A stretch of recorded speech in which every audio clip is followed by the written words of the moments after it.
economy. We appreciate you taking the time to join WAND for this presentation, and we're very excited to hear from our two presenters, Miriam and Judith. My name is Udzi Vokiwa. I am the Senior Program Associate here at WAND, and I will be running the technology today. Before we get started with the content of the presentation, I just wanted to go over a few housekeeping items. So all attendees are going to be muted during the presentation. If you have questions for the presenters, please submit them using the question box on your attendee panel. It should be on the right-hand side of your screen. When you type the questions into the box, they'll come to me, and after the presentations are finished, I'll ask those questions out loud. If you're having any technical difficulties, please contact GoToWebinar support directly. Their phone number is 1-800-263-6317. So now that that is out of the way, I'm going to tell you a little bit about our two presenters. We're very excited and lucky today to be joined by Miriam Pemberton. Miriam is a research fellow at the Institute for Policy Studies. She focuses on demilitarization issues. She's been published numerous times, produces all sorts of very interesting and informative research. And she holds a PhD from the University of Michigan and is the co-editor of the book Lessons from Iraq, Avoiding the Next War. So we're going to hear from Miriam first today, and then we're going to hear from Judith LeBlanc. Judith is the Field Director for Peace Action, and her focus is coordinating efforts on campaigns to cut military and Pentagon spending, to reduce the threat of nuclear weapons, and also to opposing the war in Afghanistan. So Judith works closely with Peace Action's affiliates across the country on grassroots organizing efforts, and she's going to talk about the grassroots side of what's going on with defense transition today. So now I'm going to turn it over to Miriam for her presentation. Miriam? Thank you so much, and thanks to WAND and Will for hosting this. It's very close to my heart, and it's wonderful to talk to folks who are interested and to figure out ways that we can work together on this very important problem.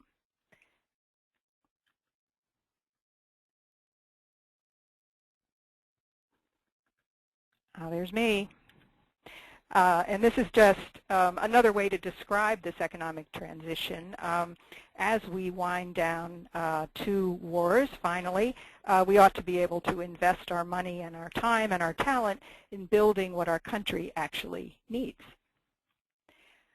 So defense transition assistance, as I like to call it, the basic idea is that as we are winding down these two wars and the defense budget is declining, communities and workers and businesses are beginning to be affected, and they'll need help to make the transition to new civilian work. So public officials need specific strategies to show that they understand that this is a problem that needs to be solved, and that they know how to help. And citizens have very important roles to play in this process.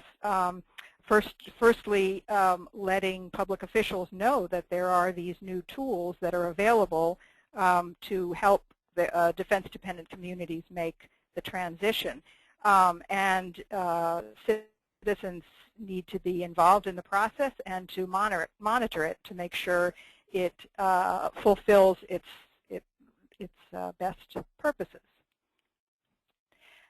So there are four basic pieces to defense transition assistance. The first is obviously advocating for the resource shift. That this is work that we're all familiar with, shifting dollars from the Pentagon to other budgets on the domestic side. Secondly, advocating for strengthening federal programs that are useful for a defense transition.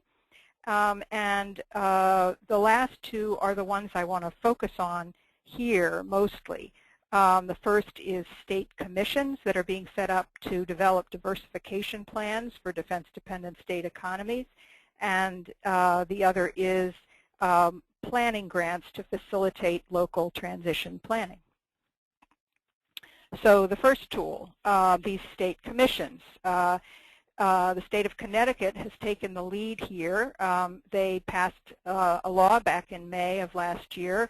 It was vaguely called Concerning Connecticut's Future, this commission has met 3 times, and you can see, I won't take the time to run through them, but you can see that it is a very broad-based commission involving community representatives, environmental organizations, a peace organization. So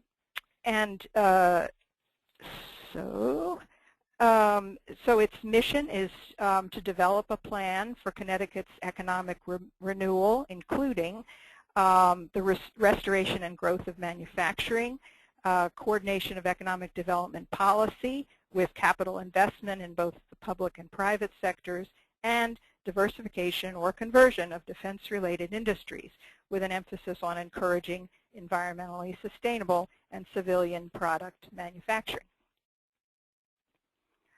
And in addition to producing a report at the end of their planning process, the Commission will evaluate legislation related to the parts of the state's economy that are dependent on prime and prime defense contracts or subcontracts, and prepare implementation strategies to help businesses in this part of the economy to modify production for non-defense applications. And I think it's important that we have to focus on, to make sure that these commissions focus on diversification beyond military production. We've seen recently that there are some, it's not surprising, there are some people that are working to try to sort of steer this commission toward things like, let's do arms exports instead of Pentagon contracts. So it's kind of the line of least resistance, that you would be making the same thing but selling it to someone else. So it's really important that we keep the focus of these commissions on where they should be, which is diversification beyond military production. And so I'm working with some of the commissioners, and so I put down some of my recommendations for how this commission should accomplish its task. They include examining Connecticut's past diversification experiences from the post-Cold War period, hearing from defense workers what worked and what didn't in that period, consulting with defense firms on what help they need to diversify their production, to take testimony from experts on manufacturing, to access federal resources that I'll talk about in a minute, and to focus on the most promising initiatives for regional economic development, one of them being the promises of offshore wind off the coast of Connecticut. So the other state that is following suit here is the state of Maryland. I want to emphasize that neither of these processes would have taken place without strong citizen advocates pushing them.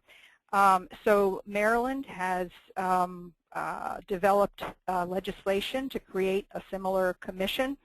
The bill was dropped this week in both the House and the Senate, and later in the month I'll be testifying in front of the committees that have jurisdiction over this bill. If the bill passes, and it has pretty strong legislative support, to the credit of local groups who have been really working hard to get this support together for the bill. So they will convene in June and submit a report.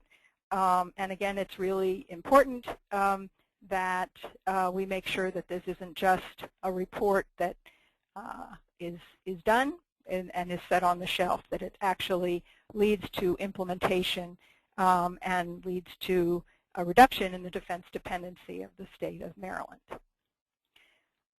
Okay, I think I'll just move on past these, but you can, I'm thinking that the organizers are going to make these slides available to those who are listening. So some of the details here you can look at your leisure.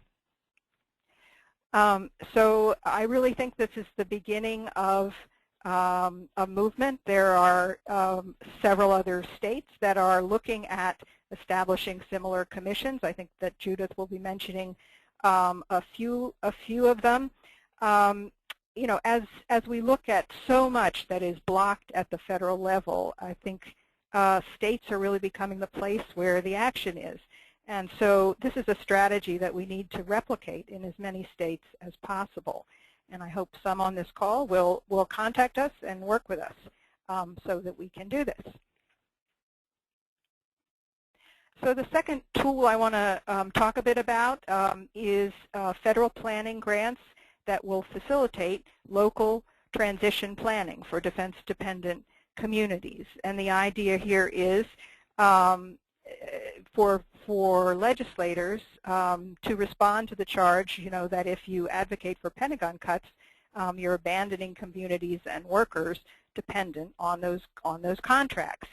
And you know, this is a way to say no. We need to spend as much on the military as we need to keep ourselves safe, but we really need to shift some of the increases that we've had over the course of this century into other priorities. And at the same time, we need to help the communities that are going to be affected to make a transition to other forms of economic activity. So the main instrument of these federal grants is actually in the Pentagon. It's called the Office of Economic Adjustment, and it has only one mission. It has nothing to do with the military mission. Its mission is to help communities affected by defense downsizings, either from base closings or defense industry contract losses. And so they offer transition planning grants and technical assistance to help these communities develop alternative economic activity. And so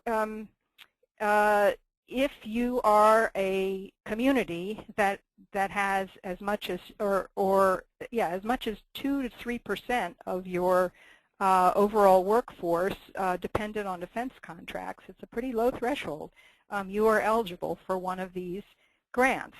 And once you get one of these grants, and then it's public officials at any level, so you know, towns or cities or counties or regions or even states, you know, any of these, you know, economic entities are eligible to receive these grants, and then they form planning groups involving economic development professionals and community worker and business stakeholders, and then they undertake this planning process. So until recently, you had to have had a significant defense contract loss to be eligible for one of these grants, but they changed that. So now you can do advanced planning. If you feel that if you meet that threshold, that fairly low threshold of 2 to 3% of your workforce dependent on defense contracts, you are eligible for one of these grants, whether or not you've had a layoff or not. But if you think that this dependency on Pentagon contracts, you know, as we are moving into a defense drawdown period after the Iraq and Afghanistan wars, if you think it's important to diversify your economy, which I would say it is, then you are eligible for one of these planning grants. So the two reasons to do this are first to help communities, workers, and businesses in specific localities to cope with this historic change, and second, to take the lead in building models of showing other communities across the country that there's life after defense contracting. And so these grants are, you know, not huge. They are in the range of, you know, $800,000 to $1.2 million on average. But this agency has been designated as the gateway to other federal funds for implementation of the plans that these communities come up with. And I've listed some of the other programs that have various kinds of implementation funds. And OEA is supposed to be the point of contact to connect you, once you've come up with your plan, to these other federal agencies to implement it. So I want to mention just one example of an OEA grant. About 950 workers were laid off from Oshkosh Corporation in Wisconsin from a DoD contract loss for a contract to produce military trucks. So one of these planning grants has gone to the community representing economic development for Oshkosh, about $800,000. And its purpose is to assist in growth and expansion of new industry clusters which are less reliant on federal defense contracts. And the strategies include aligning and updating current economic development plans to suit this diversification purpose, and helping Oshkosh find new areas of work.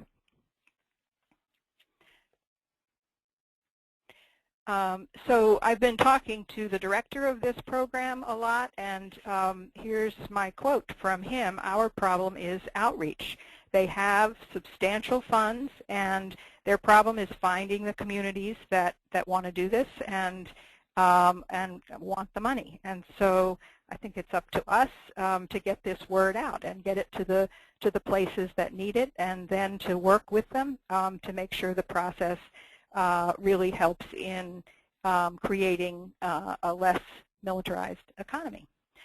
So I've put together a bunch of resources explaining all of this, and so there's a link there at the bottom that will connect you to those resources, and I'd love to consult with anyone who's interested in finding more out about this and making use of these new federal tools for creating a new kind of economy. So with that, I'll stop and take any questions that folks may have, and then pass it over to Judith. Great. Thank you so much, Miriam. Before we take questions for you, I'm going to turn it over to Kathy Robinson. Kathy? Thank you, Udzi, and thank you very much, Miriam. I'm sure people have learned a lot, and I did want to assure you all that Miriam's slides will be available. We'll send them out to you after the webinar, and also the webinar itself is being recorded, so you can even go back and listen to Miriam's words of wisdom once again. And so I just wanted to let you know that, and to let you know that what Miriam has talked about, and then Judith is going to elaborate a little more on what is going on the ground in terms of community organizing around this. WAND is definitely committed to helping participate in this work, and one of the exciting ways that we're participating is with our Women State Legislators program. We have women state legislators in every state in the country, and many of them have been sort of part of the legislative effort, state legislative efforts in Connecticut. We have some folks working in Wisconsin, and we're hoping to find other states where we can further this work in terms of the legislation, as well as working with citizen activists around the country to help put together efforts to get some of these OEA grants and to do other work to build the momentum that seems to be happening around this defense transition effort. We have, as an organization, worked for the last 30-plus years on shifting excessive Pentagon spending to other human and environmental needs.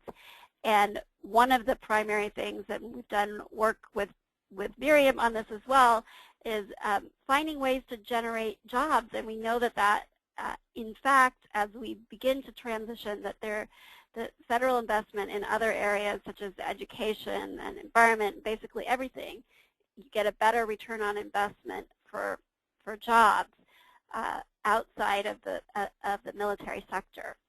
But the key thing is transitioning and the real on the ground, what happens to people who have jobs that are reliant on defense contracting right now. So this is very critical work, and we so appreciate Miriam's work. And I bet there are tons of questions waiting now, and I'm going to turn it over to Udzi to monitor that process.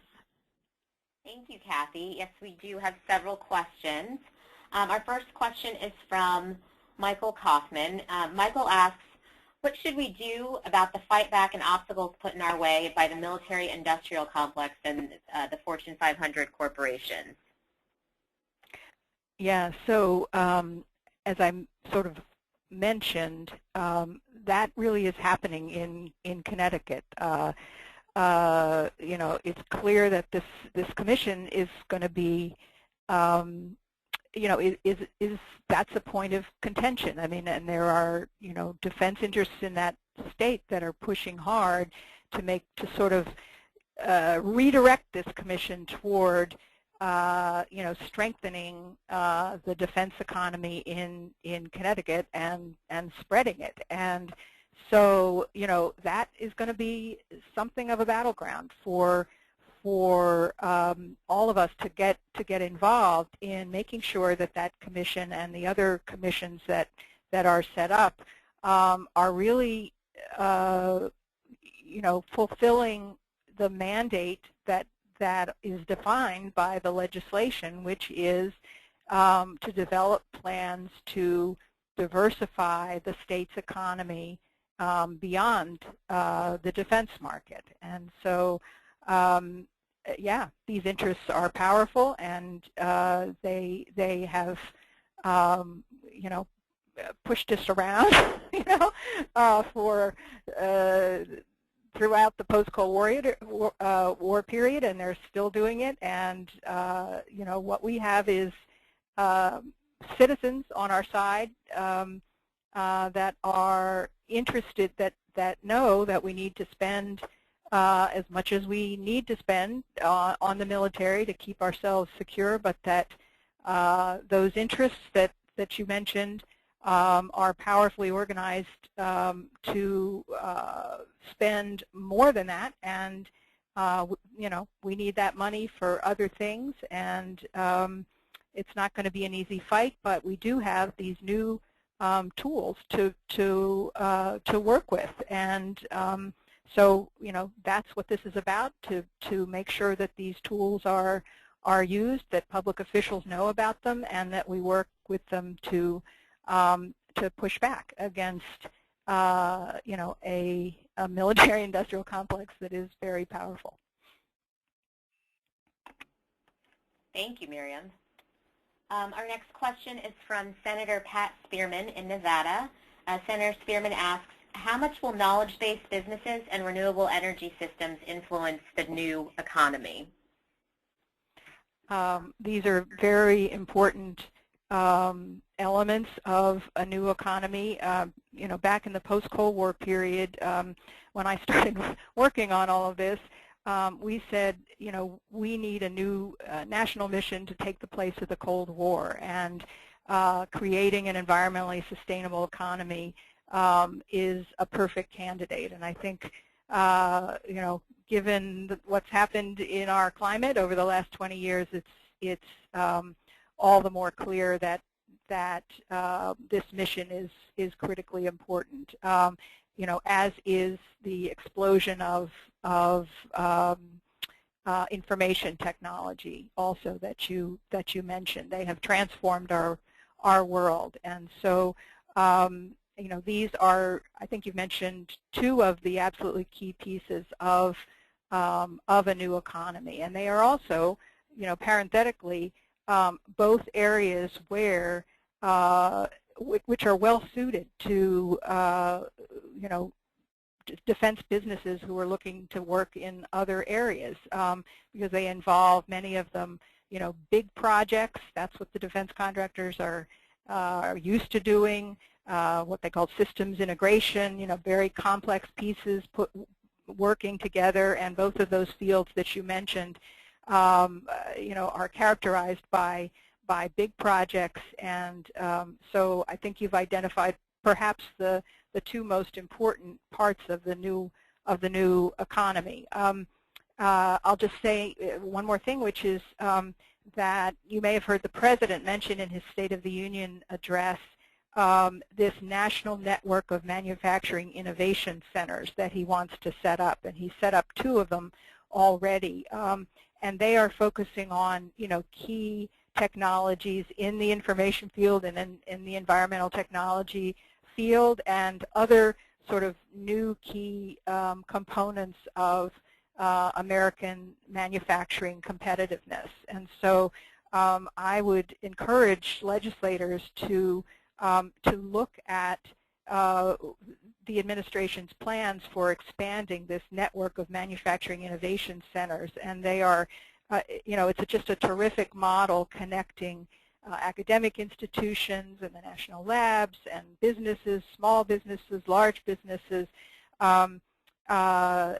coming together to create one of these centers and to make that center, into a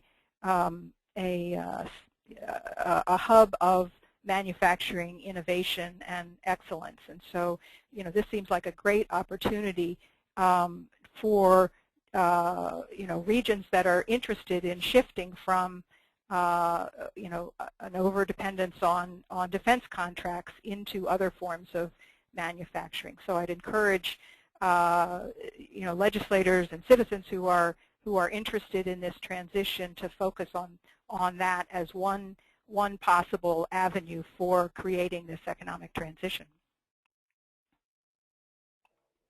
Thank you, Judith. I think I'm sorry, Miriam. That's very, very important. Our next question is from Dale Bryan, and Dale asks, workers in the defense industry may reside in one town and work in another. How do we address the impact on workers in the community that doesn't necessarily have a defense contract but provides the workforce? Yeah, that's very interesting. So in the New England area, there are some places where defense contracting is in one state, but a lot of the workers work, kind of across the bay in another state. And the important point is for these tools that I'm talking about, that these OEA grants are available to communities based upon the workforce that lives there. So you don't have to have defense contracts in your town. You have to have, as you indicate, a certain percentage of your workforce that lives there dependent on defense contracts. And so if you're in one of those latter places that has a lot of defense workers, though not defense contracting, you are eligible to receive one of these grants to look at diversifying your economy so that those workers who live there can transition to other forms of work in their own town. All right, our next question is from Carol Coakley, and Carol says, recently in Massachusetts, the state passed a bill to lend and give improvements to our 6 military installations, including Natick soldier systems. How do we encourage the community to prepare for cutbacks when most are using all of their weight and political influence to save it?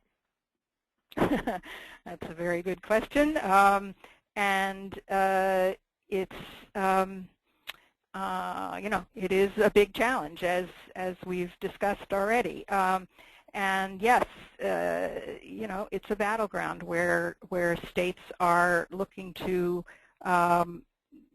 strengthen their existing resources. But I guess in the state of Massachusetts, that state has just received an OEA grant to do planning on a real diversification strategy. So they're really doing both. And so it's up to the residents of Massachusetts and those of us who would like to help to try to push that one process and de-emphasize the other. Massachusetts is also, with respect to the clean energy and transportation economy that was mentioned before, Massachusetts has a clean energy center that has been, giving grants to communities, and a few of them that are defense dependent.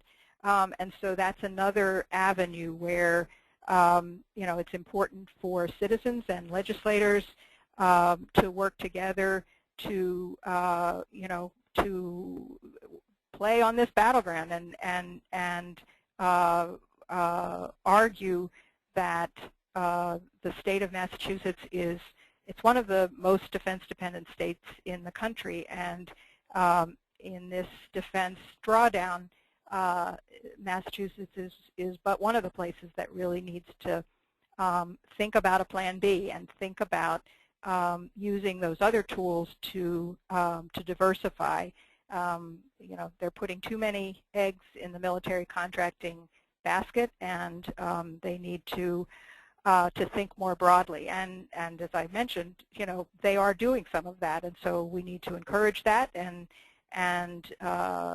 argue against the over-concentration of military contracts in Massachusetts' economy. Thank you so much, Miriam. I know we have some more questions from the audience, but we do want to make sure that Judith has enough time to talk to us more about the organizing and grassroots aspect of this effort. So I'm going to go ahead and turn it over to Judith LeBlanc. Judith? Thank you, Atsy. I want to thank Wand, Will, and especially Atsy and Kathy for organizing this webinar. We've been working in the last year to put together a very solid partnership between Wand and Will and their local elected officials, Peace Action, and a number of other groups that have local affiliates around the country, alongside of the National Priorities Project and the Institute for Policy Studies, and Miriam as great brain trust for the kind of groundbreaking work that we need to pursue in order to counter the prevailing wisdom that the only way for local economies, some local economies to thrive, is to continue to be addicted in some ways to defense contracts for good-paying jobs. And this webinar is part of the preparation for life in our communities after we are successful in moving the money from wars and weapons to fund jobs and community services. And I hope by the end of the webinar that you'll feel prepared to respond to this call for action, because that's what we're putting out to you, a call to action. And it has taken decades for military contractors to gain such a powerful say-so over federal budget priorities. So it's going to take a politically savvy and empowered, well-organized grassroots community movement to shift the national spending priorities and to challenge their power. So I want to share some experiences and challenges that we must tackle together in this new movement that we're building. And, movement building is as old as dirt. It's basically that we want to do more public education. We want to do some training so that we can build the capacity at the local level of local organizers being able to initiate some new projects. And we have to continue the congressional pressure and continue doing what we've been doing for many decades to argue for cutting the Pentagon budget in order to fund human needs. So why should we organize for economic conversion and defense transition now? Well, we need to prepare now for the future cuts in the Pentagon budget. We also need the time to organize the stakeholders, to bring labor, peace, community groups, and small business and local electeds together to discuss local sustainable economic development. And that's no small task. It's not typical for all of those sectors to join together yet. The future of our communities, the future of having good-paying jobs, a stable tax base, and small businesses that thrive, in order to guarantee that future, we need to bring those sectors together for the good of our communities. And in some places, we must come together to respond to current job loss, as in Oshkosh, Wisconsin. In other places, like Connecticut, there were past experiences of layoffs when the Pentagon budget was cut. And so because they know that history, because the labor movement knew that history, they initiated the call for a state bill to resurrect a state commission, pass a bill to create a state commission that existed back in the 1990s in order to create a good basis, a commission that involved all the stakeholders to make some plans, get ahead of the curve, as Miriam was saying. So it is key for local organizers to begin to research and to do some outreach to labor and local elected officials, economic planning commissions, to see if there are interested parties in those sectors who want to begin to discuss how to do some economic planning and to do the research to see if, in fact, our communities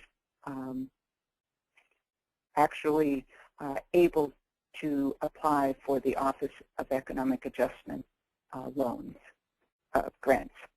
Ohio, I want to give you some current examples of how these local organizing projects are getting off the ground and where they're at. Well, in Ohio, we're in the preliminary steps in exploring how to address defense transition.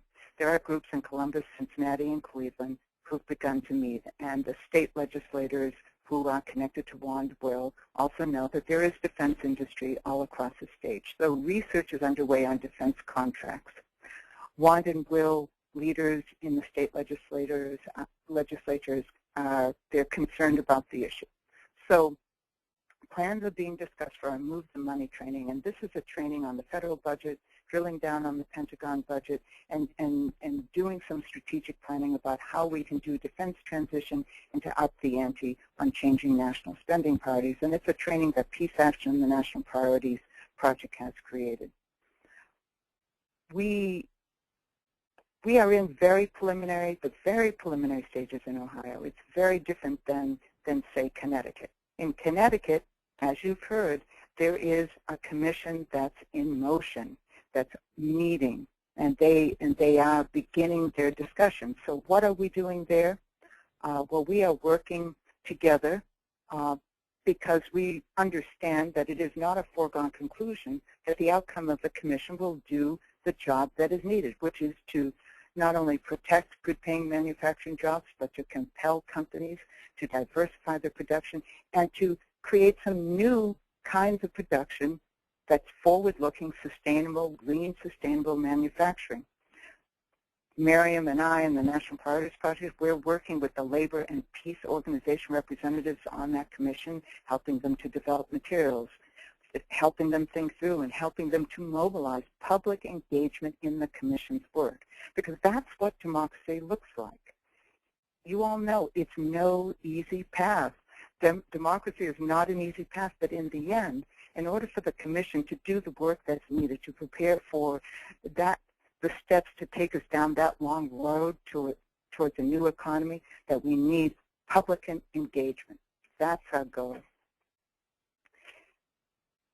In Wisconsin, we're trying to skin the defense transition economic conversion cat with two approaches. In Wisconsin, we have two wonderful WAND WIL legislators who've sparked and organized a discussion with other state legislators, and they now have a bill drafted that will be introduced into the Wisconsin state legislature. Well, you know about Wisconsin. They're fighting the good fight in Wisconsin on many issues against tremendous odds.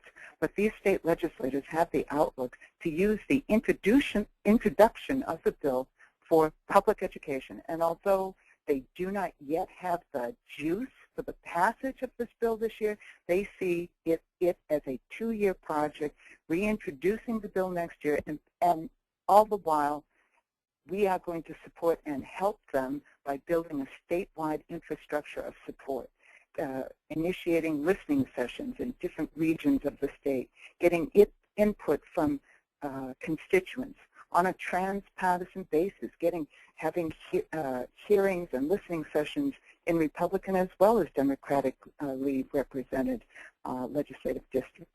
The second avenue that we are working on in Wisconsin is something that Miriam highlighted in her PowerPoint, and that is we are working with a union local in Oshkosh who has already suffered from layoffs due to the end of a defense contract.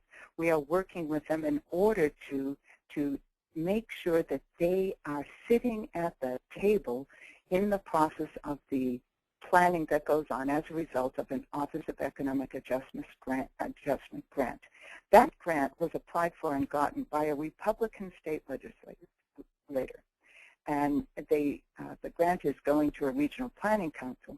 Well, the truth is that the workers who were the most affected by the end of the defense contract, they were not brought around the table. They did not know about that grant. And because we began exploring with Miriam, the Office of Economic Adjustment, working with state legislators, we were able to contact that union local. And now we are helping and supporting their efforts to become a part of that planning process.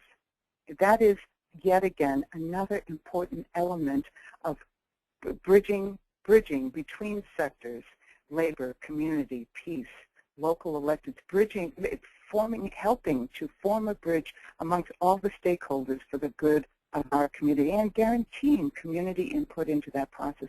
So we are using those two avenues to pursue defense transition in Wisconsin. So the threat that ties together Ohio with Wisconsin and Connecticut and Maryland, well, the threat is that Bond, Will, Peace Action, U.S. Action, the National Priorities Project, Institute for Policy Studies, a number of national groups are taking initiatives together to bring people together in these states to figure out what we can do. The bills are being explored in Massachusetts and Michigan, and hopefully as a result of this call, the list will grow. The primary goal is cross-section organizing, labor, racial justice, faith, Rotary clubs, bringing groups and sectors together with local electeds in order to figure out what can be done on defense transition, to build that political power at the grassroots and local level, because one sector cannot make this transition alone.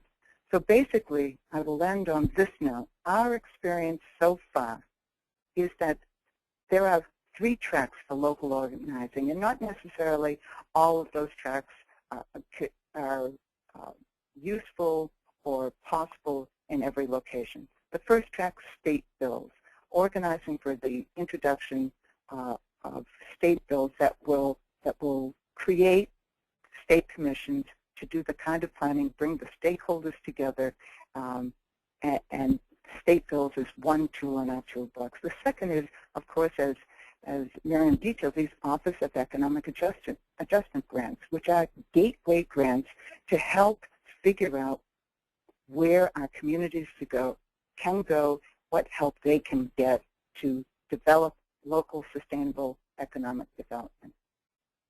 And we think that in some situations where a state bill perhaps might not work, we could work with local planning councils, our local elected officials, to pursue this democratic, community-wide input into economic development. And the third track of our work, or the third tool in our toolbox, of course, is the continued congressional lobbying and pressure to cut the Pentagon budget and move that money to fund domestic needs. Because we can't stop, we won't stop the pressure on Congress. And we are also pursuing on a local level in a number of different states. North Carolina, for example, has passed 11 city council or county council resolutions on changing national spending priorities and moving the money to fund jobs and human services. The truth is, the recent budget deal, case in point, the big winner in that recent budget deal, federal budget deal, was defense contractors. The big losers were families and children who live in poverty, and as we've been meeting, the Senate again failed to pass legislation to help the long-term unemployed. So our community's future is at stake. We know that this is one avenue. Beginning to plan and organize around defense transition and economic conversion is an important step towards a future of a new economy where we can have in our community not only good paying jobs, but we can have a future that looks towards innovation, diversification of production, and one where our community's needs are being met by the collective and cross-sector organizing and local elected officials who make it a priority that we must have a new economy in order to survive and flourish. Thank you so much, Judith. I think there's definitely a lot that we all can do, lots of different angles to approach defense transition from. We're going to take a few more questions from the audience. Our first question is from Tom Gogan. Tom asks, is planning for small regions the best way to go as opposed to individual towns or for states? I guess I can. Oh, do you want to go ahead, Judith? Well, I think the beauty of the Office of Economic Adjustment grants is that it can be done on a regional basis or on a town basis, and I think when you get the stakeholders together, union and community and local electeds, the geographical location will become clearer. One isn't necessarily better than the other. I agree with that, and in several states, states are getting OEA grants. In Connecticut, an OEA grant is underwriting the commission's work, but that by no means precludes individual highly defense-dependent communities in Connecticut from also starting that planning process. In fact, the town of East Hartford, which is extremely defense-dependent, has been working on a plan with an OEA grant, and so it really depends on. I mean, I think it's a both-and strategy, and it depends on where are the public officials that are interested in this, that have a certain amount, whose jurisdictions have a certain amount of defense dependency, and where there are great citizen activists to push the process in the right direction. But I really think it's a both-and strategy for for all levels of government. It's a question of who is motivated to seize this opportunity to come up with a better economic plan. Thank you both. Our next question is from Ed Flaherty. Ed asks, is there a need for or a place for university research and or university-supported incubators in this effort? Oh, absolutely. It's one of the stakeholders, academics, local economic planning commissions. I think it's in Connecticut. I don't remember, Miriam, how many academics are represented on the commission? Yeah, they're definitely there, and academic institutions are more and more getting into technology transfer and using their research to develop businesses that can help the state. I mean, it's one of the strategies that academic institutions are using to support themselves and to make clear that what goes on there is useful to the rest of the community and the states that they're in. So absolutely, university research needs to be part of finding the new economic opportunities for communities that are overly defense dependent at this point. And then I'll just flag again these national centers for manufacturing innovation that the administration wants to set up. Academic institutions are really in the first two cases, they are the anchors of those centers of excellence. So absolutely, university research has an extremely important role to play.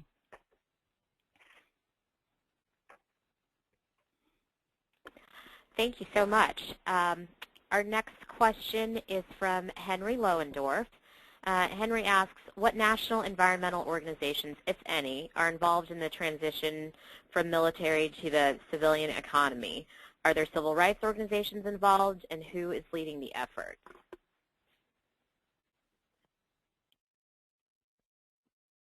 Judith, you want to go ahead, or do you want me to? Well, you know, I think Henry asked a question actually to all of us. Last year,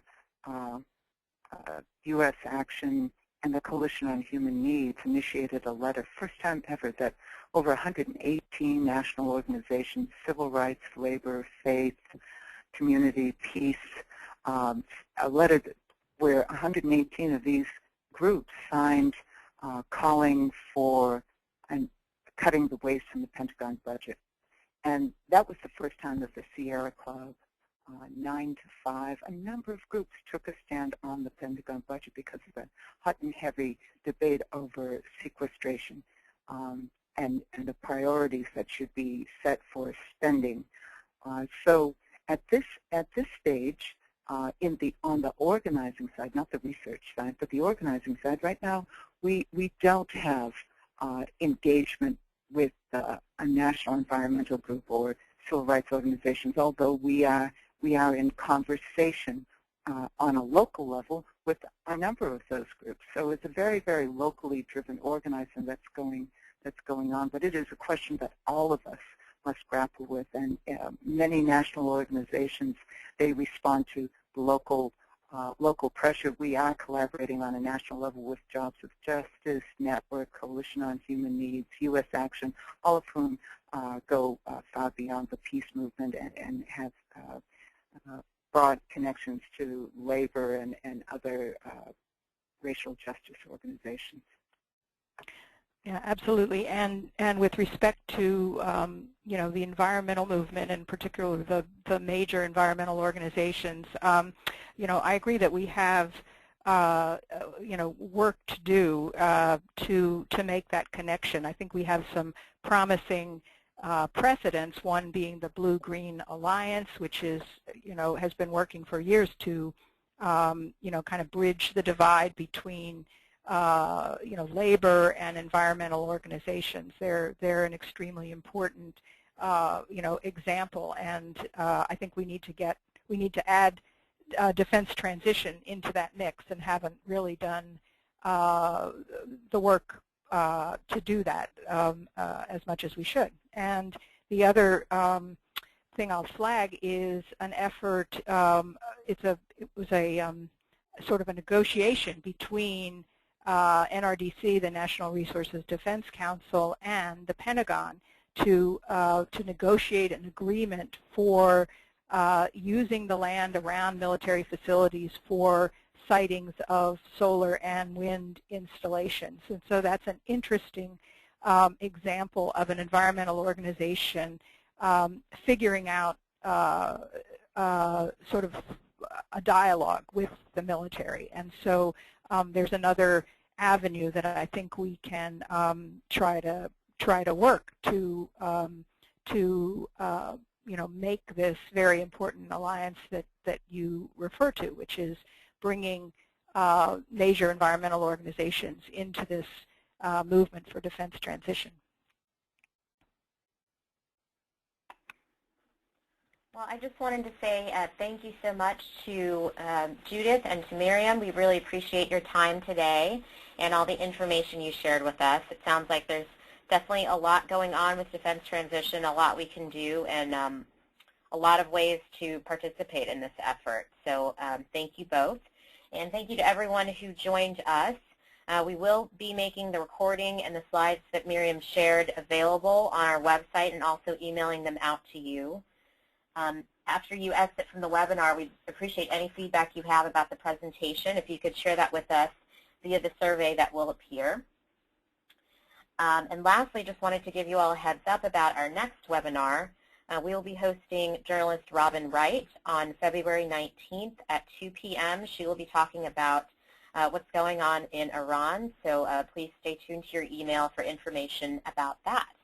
And with that, I think we're going to go ahead and end the presentation. Thank you all so much. Thank you. Thank you.